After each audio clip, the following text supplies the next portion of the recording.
Hello, my inquisitive art sluts. It's Allison Moon, and you're listening to the Orgasm Podcast, the podcast all about the intersections of sexuality and art. On today's episode, I interview Liz Klinger, who is the CEO and co-founder of Lioness, a technology company that uses smart vibrators to record data and do some really interesting things with it. I'm excited to talk to her specifically because she has a really interesting journey from the arts into technology. And on this podcast, I tend to talk to a lot of professional artists who find their way making a living within the arts in a lot of different kinds of ways. We have performers, we have filmmakers, we have writers, we have people who teach workshops. And what I think is so cool about sex tech is it involves a lot of art, and it involves a lot of the problem solving and the creative thinking that the arts help provide. And Liz has a background in the arts, and so she talks a little bit about her education and some of the pieces she created in art school and how that led to her founding Lioness, the technology company. And I think that's a really cool story that we need to hear more of in the world of art, understanding that art is not some sort of silo. There's not just one way to succeed as a working artist, and Lioness is a great example of that. I had originally intended to interview both her and her co-founder, Anna Lee. Unfortunately, they were preparing for a lot of travel, so I was only able to get Liz on this interview, but I think it's a really valuable conversation nonetheless.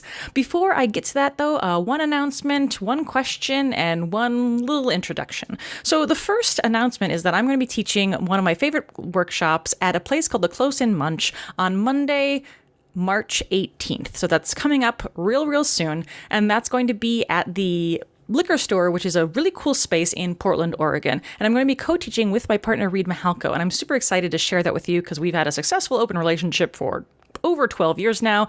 And so I like to kind of just help share a little bit of the stuff that has worked for us in our relationship, so that if you're not contemplating opening a relationship, or if you already play with other people, or if you're just interested in being a solo single person who sees a lot of different people, you'll probably have some really great information to garner from our workshop. So you can check that out by going to the link that's in the show notes about the Close-In Munch in Portland, Oregon. So that's a quick announcement. That's pretty much it. And now for the question. For you, I recently had somebody ask me to shorten the length of these episodes so that they can enjoy them in, let's say, the length of a commute. I was aiming for kind of what's on par with a lot of other interview podcasts, roughly an hour to an hour 15. But if that's longer than your preference, I'm certainly curious to hear about it. Originally, when I was recording these episodes early on, I just did a 45-minute interview and very little introduction. But as time went on, I started adding introductions. I started highlighting news stories or interesting things that I've been thinking about. And so the introductions got longer, and sometimes the interviews got longer as well. So if you find these too long for your enjoyment and you'd prefer if I shortened them by either removing my introductions or by doing like a half an hour interview as opposed to 45 minutes to an hour, I'd be very curious about your thoughts. I want to make this podcast fun and easy to listen to. I don't want it to feel like homework. So if you have opinions, please, you can always email me or find me on Twitter. I'm at Hey Allie Moon on Twitter, or you can email me at orgasmcast@gmail.com. Either way, let me know what your thoughts are about how I can make this a better listening experience for you.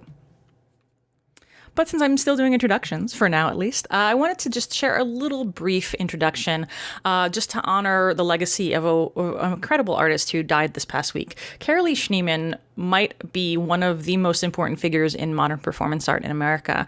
Her work is hugely influential, and pretty much anybody you know who does any sort of performance art these days has a lot to owe to Carolee herself. She explored sexuality, she explored gender, she explored bodies. One of her earliest pieces was called Meat Joy, which is where she had kind of bikini-clad bodies being covered in dead meat and fish and things. And she also did pieces where she recorded a videotape of her having sex with her, I think, husband? I can't remember if they were married. But she was really influential in terms of a lot of kind of exploring sexuality in the female body. And this was in the 60s and 70s when the sexual revolution was going, but at the same time, there was this disenfranchisement of the female voice and the female ownership of sexuality. And so I think what Carolee Schneemann did so beautifully was to really take her own control over the way that her body was shown. One of her most, I think, to me, most famous pieces is called Interior Scroll, which is when she stood on this platform and she read some of her writing. And at one point she pulls a scroll of paper out of her vagina and she reads it. And on the scroll was some critique of women using their bodies in the way that they described art.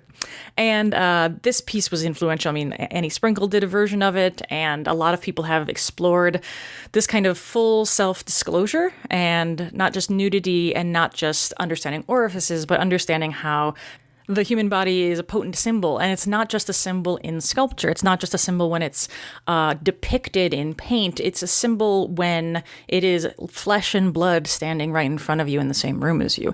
One of my favorite pieces of Carolee's was up to and including her limits, which is a very simple piece, but she suspended herself in a kind of white box of a room from this tree trimming harness and held a charcoal in her hand and swung from wall to wall, from floor to floor, and she was basically marked the floor as she moved through the space. And it was a really beautiful piece. It's a very abstract piece, but again, it kind of ties together a lot of these different aspects of the human body as an instrument of art, not just a delivery system therein. And I think it's really beautiful, and it's a cool piece to watch. I would recommend some links, but honestly, if you just Google her, she's got stuff all over the place. You can see things on YouTube. You can just read some of her obits if you're curious about just understanding her influence on people and her influence on the art world in general. She was a giant of the art world, and it's very sad that she is gone, but we have a beautiful legacy to look back on that she has left for us. So that's Carolee Schneemann, Carolee Schneemann, Schneemann. All right, now on with the show. Please enjoy my conversation with Liz from Lioness. Liz, thanks so much for joining me. How are you doing? I'm doing all right. Thanks so much for having me, Allison. Really excited to talk about all this stuff. Yeah. So I found Lioness at Mothership Festival a couple years back. You were tabling, you were demonstrating your amazing vibrator recording device. And I would love for you to just tell me a little bit about you, about Lioness, about how, where the idea came from and all that fun stuff. So why don't you just give me the pitch? I'm Liz. I'm the co-founder and CEO of Lioness, and also a co-inventor of the Lioness vibrator. And what the Lioness vibrator is it's this vibrator that uses sensors and biofeedback, so you can actually visualize what your own arousal and orgasm look like. And so basically, you can use this as a tool to experiment. You can learn more about yourself and basically have better sex and better orgasms if that's your thing too. Because for us as a company, the saying is never measured, never improved. So that's what we're all about at the end of the day. So it's about basically seeing how your own experiences change over time, and then getting a sense of like what works for you, what doesn't work for you, get new ideas of different things to try. And depending on who is the person who is interested in the product, they can use it to explore whatever questions or things that they are curious about. So we have everyone from folks who are going through different life changes. So we've seen people who had, basically they're a couple years out of college, for instance, or out of school, and they're getting their career and their life kind of going. And they've found that, information and data and, knowledge has been really applicable to them in all these other fields. But for them, there may have been a lack of knowledge in sex, or maybe they've come up, encountered a question at some point that they want to explore. And then we've also had folks who had, if people have had gone through pregnancy or they're going through menopause, we've also had people gravitate towards Lioness to learn more about what their body is like now and how they can have the best sex life that, just given who they are and given their own experiences. So how did the idea come across to you in the first place that this might be something that people want to measure or quantify? Yeah, it wasn't something that we also expected at the beginning, because I initially, so my initial background was I came from the arts. So I did a lot of sculpture and photography way back when, and I wouldn't have expected to do something so techie either. At least for my own experience, I know Anna and James, my two co-founders, we all had our journeys of how we got to Lioness. But on my end, I used to do a lot more art. And a lot of it gravitated towards exploring sex and pleasure and sexuality and trying to basically using art as a vehicle for me to understand my own experiences and just like basically why don't we talk about it ever? Like there's so much that you can learn, but there isn't the conversation just isn't out there. And I think that was also kind of doubly true for me because I came from a more conservative Midwestern family. And we didn't really, I mean, it wasn't like we weren't super religious where it was like sex is bad, but it's just not something that you really talk about or know how to talk about. So there's sort of this like elephant in the room, and you're like, well, sex is this thing. It seems important. Let's learn more about it and, how it kind of intersects with the rest of our lives. So that was kind of my curiosity at the time. And I ended up doing a lot of work around, like for sculpture in particular, I ended up doing a lot of like mold making and casting and working with the human body, both my own and then other people too along the way. Two art projects in particular that kind of turned me more and more towards wanting to explore sex and pleasure in some way were I did a sculpture. The concept was supposed to be like, the Venus figure in art history. Mm-hmm. I wanted to do something where I could hypersexualize her in some way, basically to the point of like being being ridiculous, where it's like, okay, this just doesn't make sense. Like, this is too sexual or, hypersexual that it's like comical almost. And so I ended up making a Venus figure entirely out of different breasts. Yeah, so it's like this like lumpy person, who has like a bunch of mold, mounds of breasts on her, and it's just like you kind of go like, huh, that's interesting, It takes from the beautiful into the grotesque quite quickly. I was like exploring that topic because it's like, what can I do to like use these sort of symbols that different people have considered taboo, like the breast and the nipple, and turn it into a different sort of subject. In that process, I ended up working with a bunch of folks who like to do make molds and casts of their own breasts because I was trying to go for like different, diversity of different sizes and shape. And in that process, like they'd come into the studio and we would be putting plaster and it ended up becoming in the process more of a like therapy session for a lot of people.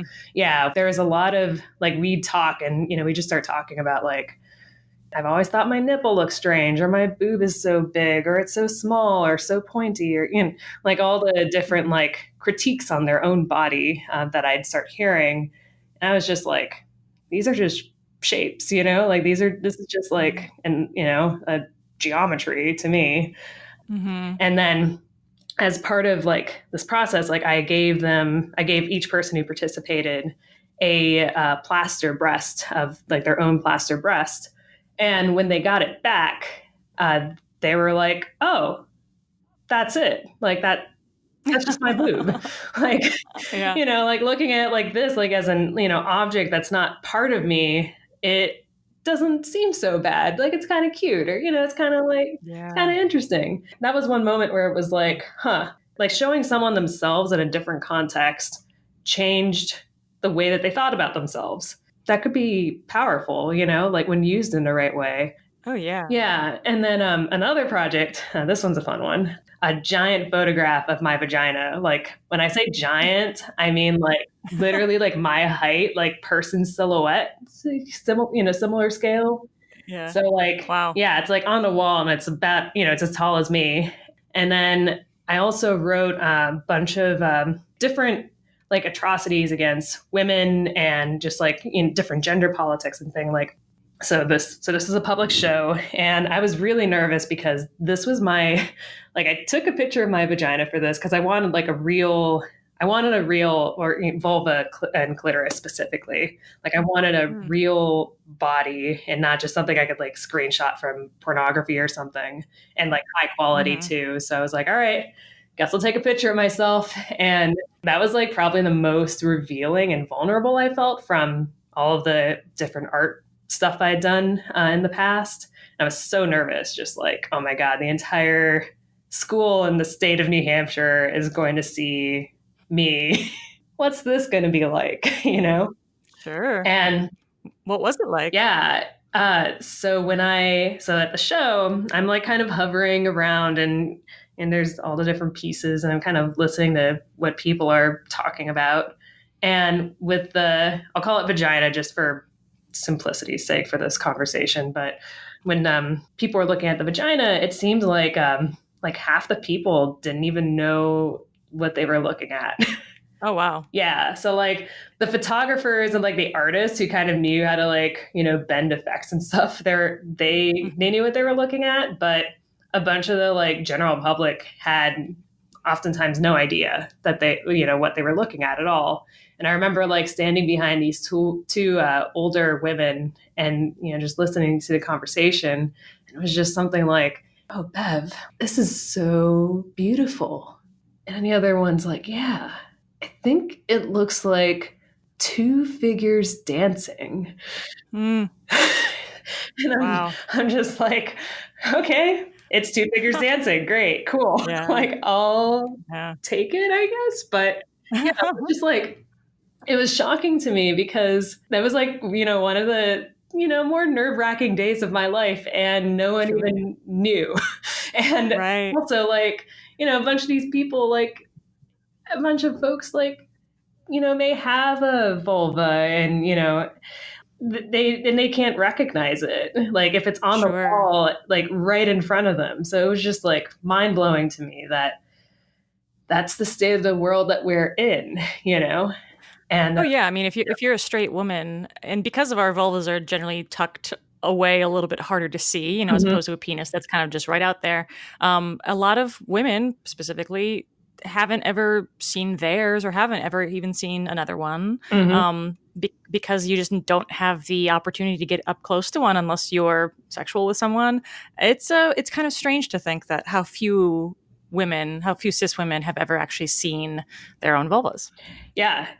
And it was very much apparent that day for me, just like, wow, that, how did we get here? Like how did this all happen? Yeah, well, it's so interesting to think about too. I mean, again, it's hard to visualize exactly what it looked like, and how I might read it. But it's so interesting to think that people encountering it without knowing what it was immediately responded to the beauty of it, and immediately responded like, "Oh, this is gorgeous," without knowing it. And if they were to know what it was, if it were to say on the on the label next to it, or if they were already prepared for it, how would that change their immediate apprehension of the piece itself? Like if they weren't able to experience it in the abstract, but rather the literal first, would that change their feeling about it? Yeah. Oh, I loved playing around with concepts like that back at school, like just like having two, different perspectives, and then like seeing one thing and then you go closer to the piece, or you see it from a different angle or at a different time, and then you see it from a completely different perspective because you have different information. Well, so it's interesting to hear there's kind of a little, and to me, it occurs like a through line around the work that you did at art school, and then the work that you're doing at Lioness now, where it feels like this, the intention sounds to me like you're taking the implicit, taking the invisible, and making it explicit and visible, and with Lioness, measurable, and data points.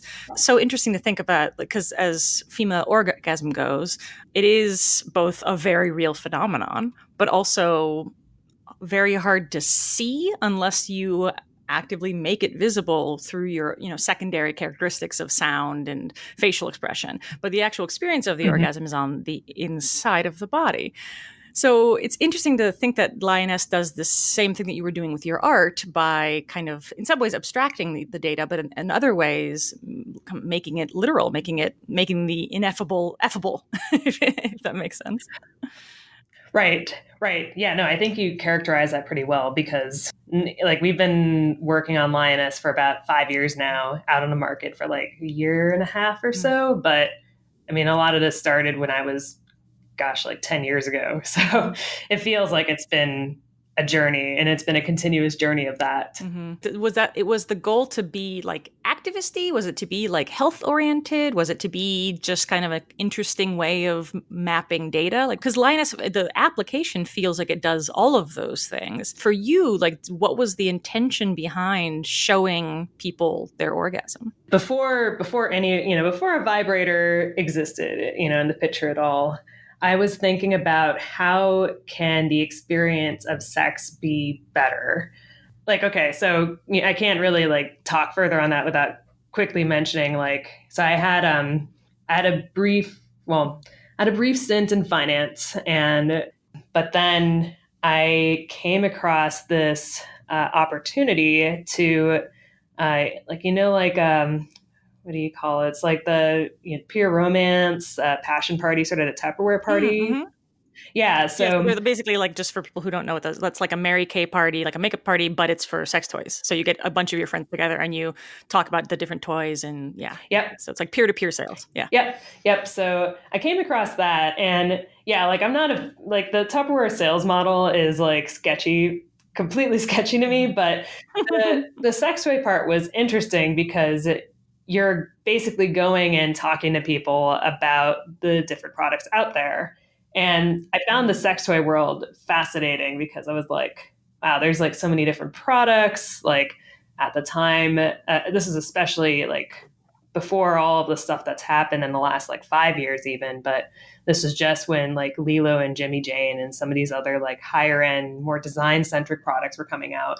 Like they're really like the state of the sex toy space was like something to be desired, let's just say. Yeah. I mean, I remember the stores would be all like poorly lit, smoked mirrors, like cheap toys that were filled with phthalates and weird paints and stuff like that. And those were like the storefronts. And then the toys themselves were, they were pretty junky because there's no regulation of sex toys in America. Still They're considered adult novelties. Yeah, because you can use all sorts of non-body safe chemicals inside these toys with no regulation. So that's that's changed quite a lot, though it has, and it's good. We've had so many more options than we did even 10 years ago. Oh my gosh, yeah. So I was interested in that because I was doing different odd jobs, like freelancing things. I was learning how to CAD. I was like kind of considering like, do I go into design? Do I go into like product design or engineering? Like I'm kind of, trying to figure out what I wanted to do in life. Mm-hmm. So I did that.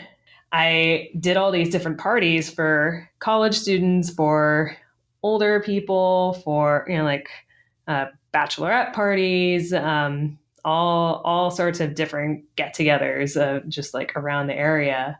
And it was interesting because I found like really quickly that I'd end up becoming the it was almost like I was the first person a lot of people would open up to about questions that they had not talked about to anybody.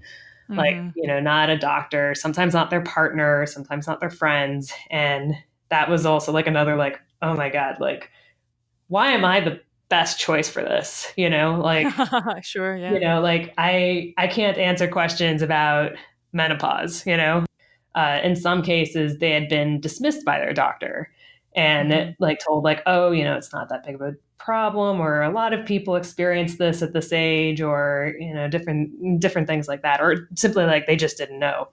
Or like, oh, I know a sex therapist. I've never met them before. They're not covered by insurance, but, here's their card. Sure. Well, I mean, and one of the things that I think is, as a sex educator, I always tell people is that like your doctor probably only got about 4 hours of sexual health information in medical school. Yeah.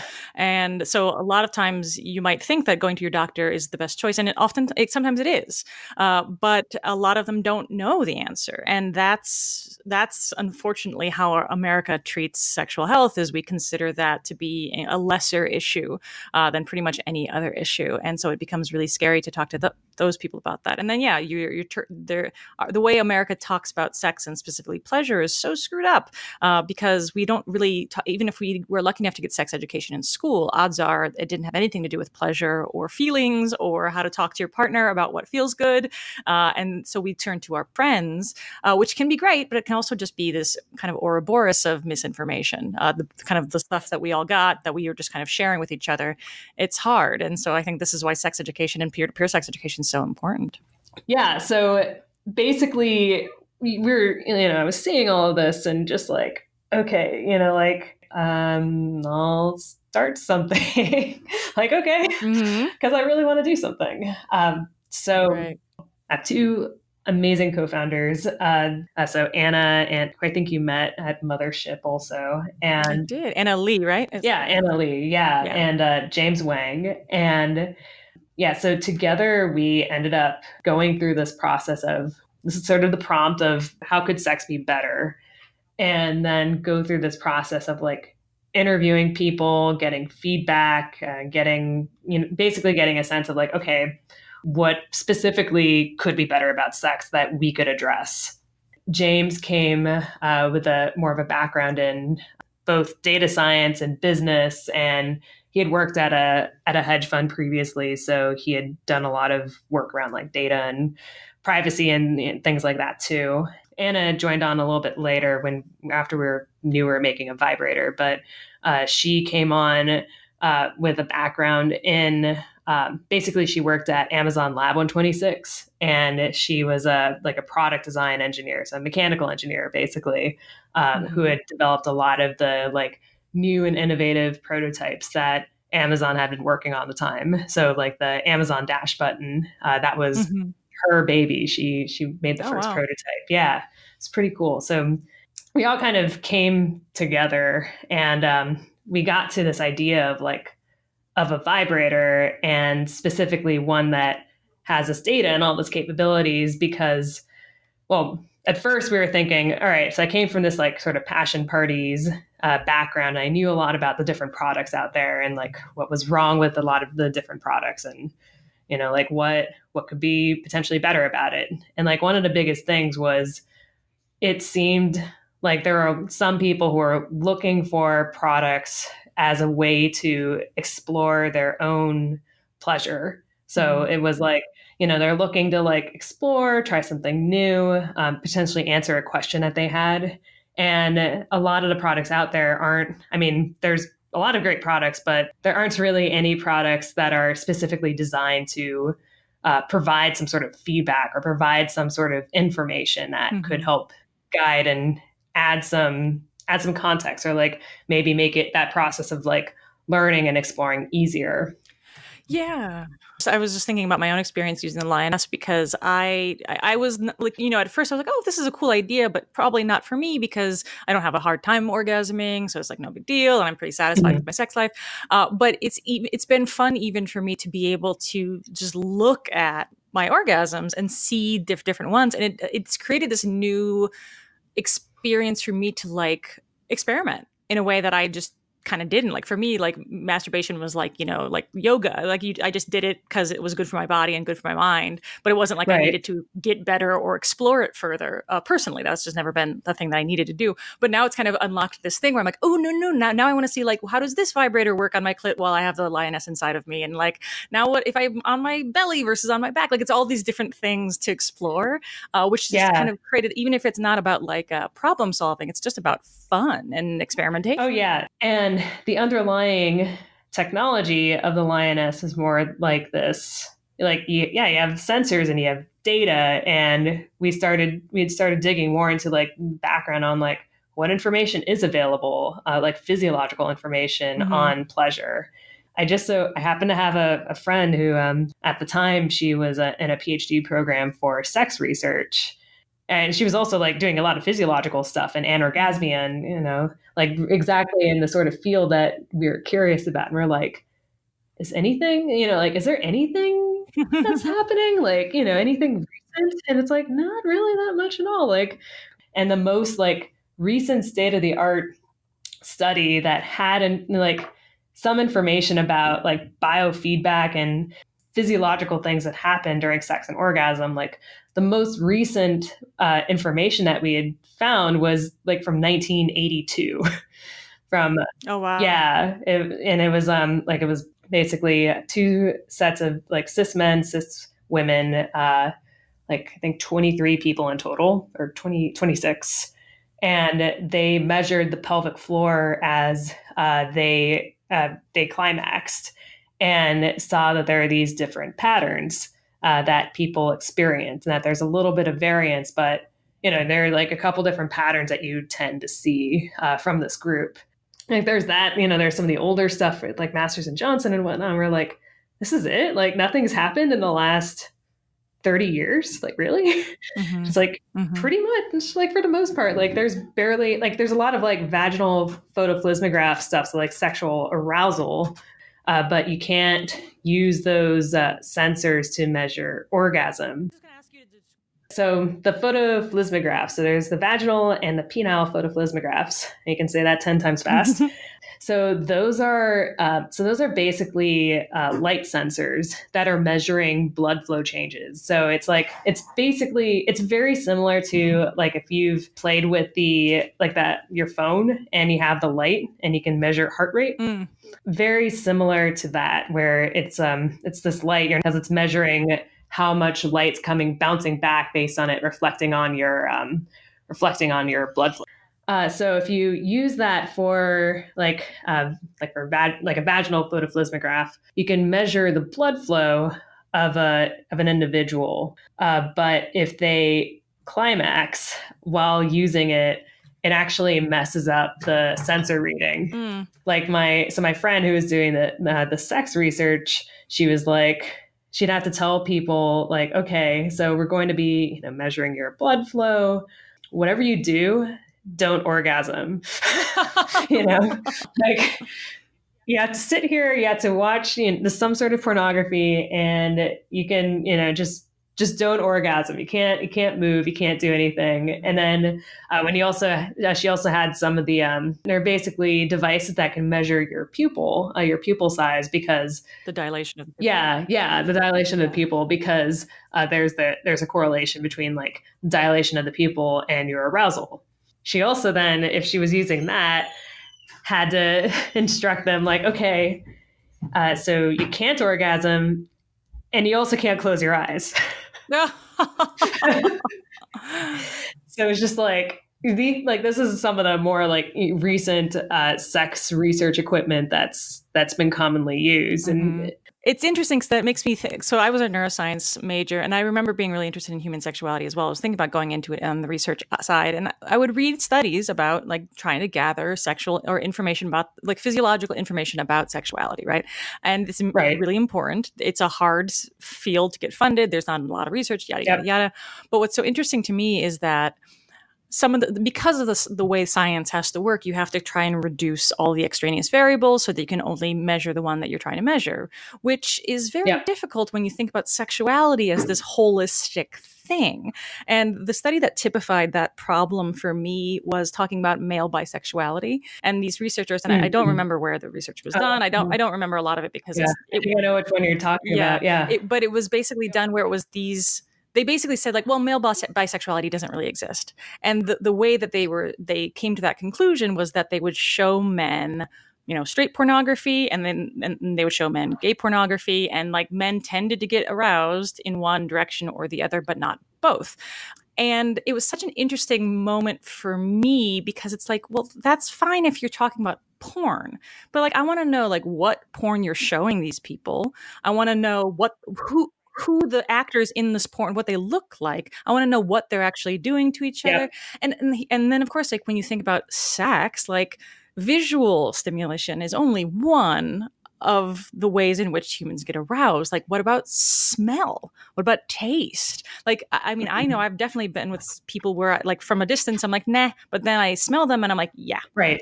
And it's because it's a it's a physiological response that comes from a lot of different places. And just using porn to see whether or not somebody is something or is aroused by something is woefully incomplete. Right. And that's the problem with sex research in many ways, is that I understand why they have to do it that way, but ultimately you're getting really reduced and reductive conclusions based on that stuff, because you're leaving out, like I would suggest, like 95% of what sexuality actually is. Oh my gosh, you're putting these like different limitations on how you are studying something. And yeah, like in some ways, like you look at looking at how science is done, like it makes sense. then also looking at another layer of it's difficult to do these studies at all and get everyone on board from the IRBs and all of that. But yeah, still there's a lot of questions that are still left. Yeah. Well, that's why I thought was so cool about Lioness too, because again, like when we think of orgasm, we tend to, again, kind of assume the male default, right? And this male default means, drugs get tested on men and not on women, even if they're prescribed to women equally. And people and things like the orgasm response, where we kind of have this notion in this very Western world of like, the rising action, climax, denouement, and conclusion, which is just, it's the story arc that we've assigned to Western stories because it's the pleasure response for people who are typically male. And being able to look at the data of a masturbation session as a person with a vulva, like you can see actually that's not how my body responds to pleasure. Like there's waves of intensity and then that subsides, and there's another wave of intensity and that subsides, and then might have an orgasm, and that orgasm might look like a giant spike and then a quick drop off, or it might look like a spike and then a slow roll and this long conclusion, or it might look like a buildup of an orgasm and then at this height it rolls. And so it's like you even just looking at the shapes in which the orgasm takes place, it's not just one thing. And I think it helps to, even for those of us who are visual, look at a graph that shows this is what your orgasm actually looks like. And it might be different from what we consider a typical male orgasm, but that doesn't mean it's any less valid or any less pleasurable.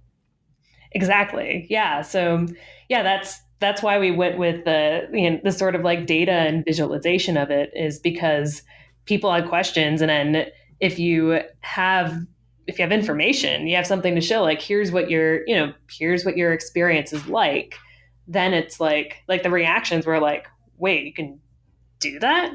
Like, wait a second. Like, I actually have a lot of questions. Like there's so much, like, how do sometimes I have trouble having an orgasm, or like sometimes it hurts, or sometimes like I've never had an orgasm, period, like end of story. Or did I have an orgasm? Question mark. Like there's so many like questions that started to like come out in that conversation when we were like considering making this, and we're like, wow, like that's this is something that's actually like hitting on something that people are curious about, like, and very curious about. And it's information that, like, in some cases could be really helpful.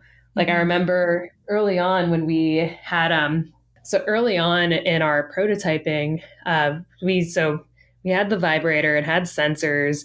What kind of sensors are there again? That they measure PSI? Is that right? Technically, it's gram force.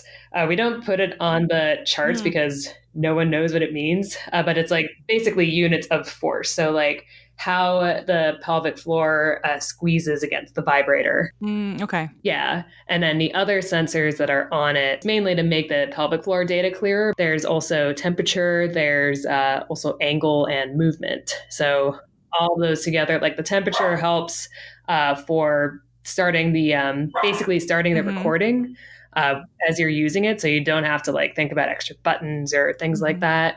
And then the movement and the angles right now are more for keeping the pelvic floor data cleaner, because it's like, like if you're moving in certain directions, you can do some magic in the background to like balance it to make the pelvic floor data clearer. Sometime later, we can also show different angles and movements that could correlate with more pleasurable experiences. So basically, we could teach you could teach your partner how to be inside your body, like you like your vibrator inside your body. Yeah, you could, or you could use other things inside your body because already what your vibrator taught you about. Exactly. That, right? Or like if you're curious about your G spot and like internal stimulation and where might it be, like how it feels, the angle, the movements. So yeah, that sort of thing. The app itself is really fun to play with because you have the thing where it's like you can just masturbate and then you can sync it and then you can see your orgasm plotted on a graph, which is super cool by itself. But then there's also like there's the live one where you can just watch your contractions while you're doing it, and you can see it in real time, which is really fun. And then you can kind of like do the biofeedback thing where like I'm gonna squeeze real hard and then I'm gonna watch it, squeeze on my app, which seems really cool as well. I actually made my partner use it just about an hour ago, who's a cis man, and I was like, okay, I just want to see what yours looks like. And so we put it in his ass, and then I did fun things to him while that happened, which was really fun too, because I'm like, okay, like I don't even know if it's going to look the same as mine or not. And it didn't look anything like mine, which was really fun actually for that reason. Oh, that's as well. awesome. Actually, and did you see Anna's post by chance? No. So she tried 2 lionesses at once. Oh. Yeah, for like basically double penetration. Yep. That's cool. To see like what happened from vaginal penetration and anal penetration. It was basically the same thing, but the anal penetration was higher because the muscles are stronger there because butt's doing its job. Yeah. And then the orgasm pattern was the same because it's basically the same muscles in the same neighborhood working together. Sure. Oh, very cool. Butt stories. We've been also curious for like seeing like people of different genders and like what, or particularly like cis men, and what their orgasms look like, because it's not, our hypothesis is that it's not that different, like barring the like tightness and stuff, but there could be potentially, I don't know, we don't know, but we think it's probably like compared to like the like aggregate data of men, like men, women, all genders, like there's going to be like a set of patterns that everyone kind of shares. Basically. Right. And that's, I think, and again, being able to visualize that, like we can all talk about our subjective experience of orgasm until we're blue in the face, but there is a certain amount of parity that will only be achieved when we actually have data that we can look at and map. I mean, it's kind of like how MRIs changed our understanding of neuroscience and gender differences in structures of the brain. Like we need to be able to see this stuff, but seeing it in a way that is not just going into a lab, but really like I'm home with my partner and I may be looking at the porn that I know that I like, and I'm using another toy that I know that I like and I'm comfortable. Like it changes things. It's not just a biological, like now I'm going to stimulate my clitoris until I have an orgasm. It's that I'm enjoying myself. I'm feeling sexy. I'm thinking about things that turn me on. I'm maybe with somebody who turns me on. And that's far more robust and interesting to me as a sex educator about like what's the stuff we can learn there inside people's bedrooms, because it's a far more useful skill set to understand how this works in people's bedrooms as opposed to in a laboratory. Yeah, it was just like there's some, and there's so many different variables there too that sometimes like I'm almost overwhelmed by the data at times, because there's just like not that much, like, you know what I mean? Like there's just like so many factors that go into it, but it's also exciting to see because you can start kind of like getting a sense of like what is causing me to have this experience versus another experience. Like, is stress making things better? Is it making things worse? Yeah, I was thinking about that. Like I had mentioned earlier, where I was, because I like a lot of really intense vibration on my clitoris. And so the Lioness vibrator itself doesn't really get me there usually. And so I'm like, okay, well, I'm going to play with other different things. And so I usually use either a womanizer, which is a terrible name for a great vibrator, or a magic wand. And so the 2 times I used the womanizer and I saw my orgasm in this very beautiful plot. And it was like, as far as the patterns go that you guys have named, it was the avalanche kind. And I feel like consistently, like 3 times in a row, I had this kind of orgasm that looked almost exactly the same, regardless of how many months had passed in between. And then this morning I used my magic wand and it was completely different. And I even knew in the moment afterwards where I was like, holy crap, that was very different of an orgasm. That was way more like explosive, and it was over much faster than my normal orgasm. And so I like plotted it out and I synced it, and I was like, oh, it's exactly what I thought it was, like these other like avalanches, and then this one was a volcano, right? I was like, oh, that's so cool to see the actual just physiological response. And it could be that it was just this morning, or it could be that toy, or it could be a combination of both, or something else entirely. And it's just fun to be able to start playing with those, like, again, like in the scientific method, like, ooh, I'm going to use the Hitachi again and see if I can have the same kind of orgasm, and maybe I'll put something in my butt next time, and maybe I'll have my partner play with my breasts. It's like, and so it's like you could add these different variables just to see how it changes your arousal. Right. Yeah. Yep. I've been doing the exact same thing. And yeah, also, yeah, I find it interesting to also experiment with different toys. Yeah, and I don't like I obviously like in sex education we talk about how like orgasm is great, but it's not the whole point. And what I like about this toy too is that it's the Lioness in the app. It's not about just the orgasm. You can still see like just the pulsing of the inside of your body and your pelvic floor muscles, and that by itself can be incredibly pleasurable. And Yeah. so like being able to just monitor like, oh, okay, like, and if you want to mark like, okay, like, oh, this when my partner was doing this to my body, like I found myself squeezing a lot more intensely, and that by itself, whether or not orgasm happens, can be super useful as well. Yep.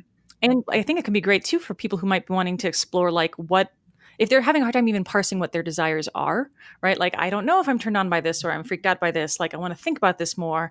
That could be a fun way to test your own physiology, like looking at different kinds of porn and saying, like, ooh, like I found myself squeezing during this porn in a way that I wasn't expecting to. And that can be super useful and educational as well. Right. Yeah. It's such a fun tool. It's just like, I'm just so happy that, happy it's out in the world. Mm-hmm. Mm-hmm. So I would be remiss if I didn't ask you about of course, the beautifully named Artgasm part of the application. It's a great name, right? So yeah, tell me about what that does in the app as well. Yeah. So basically it's pleasure art or orgasm art, whatever kind of floats your boat there. It's basically it's a more colorful visualization of your experience. That was kind of the impetus of like, okay, well, we want to show this somehow. Let's let's make art, like let's make this into art and like show this as more of a metaphor for, this is what the experiences are like, and they're all different. And then kind of like, this is like our team of five, like bouncing around with ideas. And, at some point it was like, oh, let's make a gallery. So, you can see a variety of different experiences that are contributed by people who want to share it. And see like, hey, like there are so many different experiences out there, like, and let's have a way to like see it and talk about it and understand it in a way that wasn't previously possible. Yeah, and just, I mean, like the idea of being able to display the diversity of pleasure for other people is, I think, incredibly healing and incredibly important for our understanding of sexuality. Yeah, so that's what Artgasm is, and we've done like in the last year we did a couple galleries and like sort of gallery openings. We had a gallery opening in Athens, Greece, which was really cool. That's cool. Yeah. Cool. Well, so yeah, and since you had mentioned it before, yeah, let's talk about data collection and privacy. How does that work for Lioness? In the sex toy world, a couple years back, there was a company called WeVibe that basically people found out that they were collecting data that people didn't realize that WeVibe was collecting data, and they were sending it to the headquarters unencrypted, like email, the temperature of the product, the vibrations, the time, all these different information to the company. And just to interrupt, WeVibe was the vibrator itself was a vibrator that was designed to be used by partners. So it went inside the vagina and was kind of supposed to be able to be kind of discreetly sized so that you could also receive penetrative sex while having your clitoris stimulated. And so it was designed specifically for penis and vagina sex.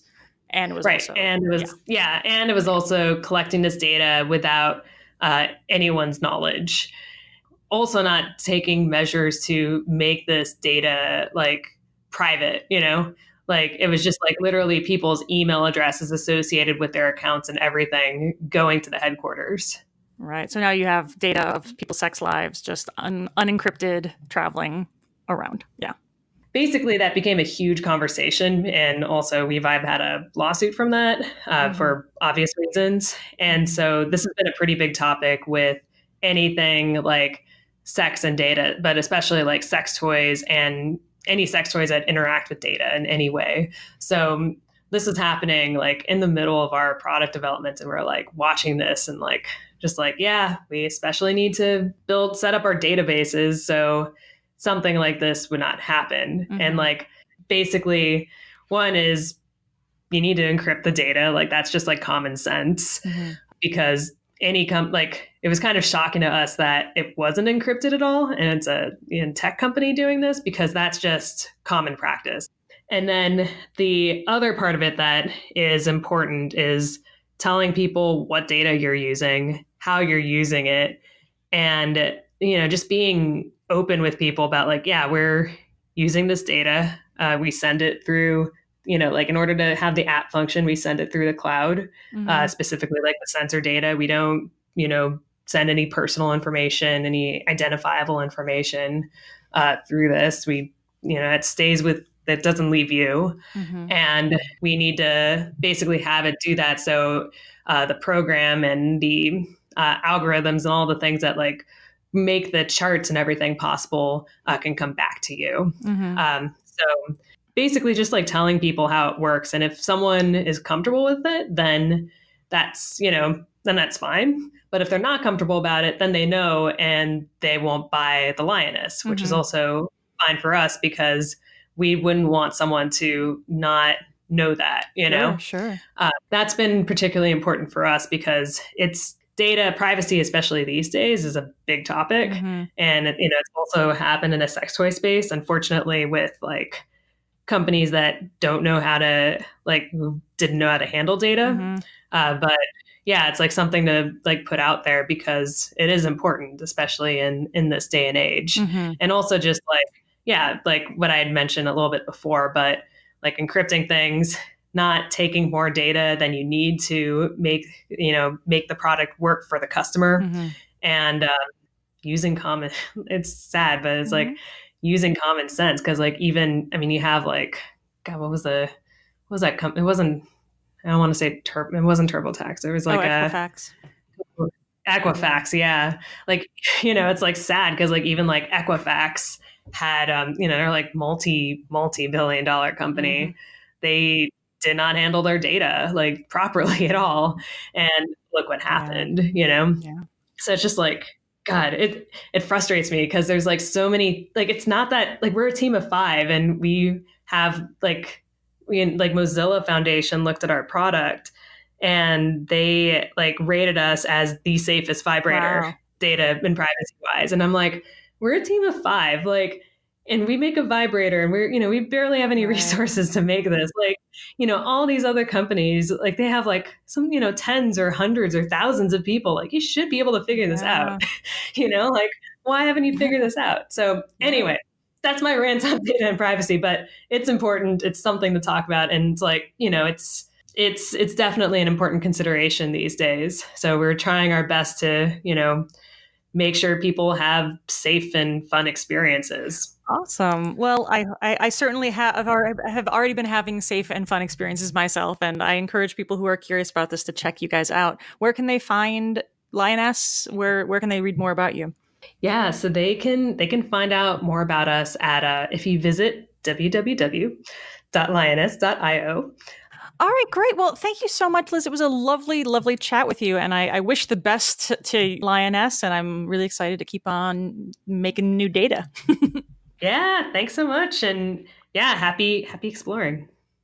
And that's it for this week's episode of Artgasm. Thank you, as always, for joining me, for listening, for sharing, for all the things, for reaching out, for all that stuff. And thank you especially to my wonderful Patreon supporters. If you are curious about helping this podcast stay afloat, golly gee, I would really appreciate your support. You can support by just $1 a month, all the way up to whatever you want to do. And you can do that by going to patreon.com/artgasm and scoping out the special patron-only episodes. So please do check that out. In the meantime, you can follow me on Twitter at Hey Allie Moon. You can email me at artgasmcast@gmail.com. And you can follow me on Instagram as well. It's Allison_Moon. It's Allison with 2 L's, ISON.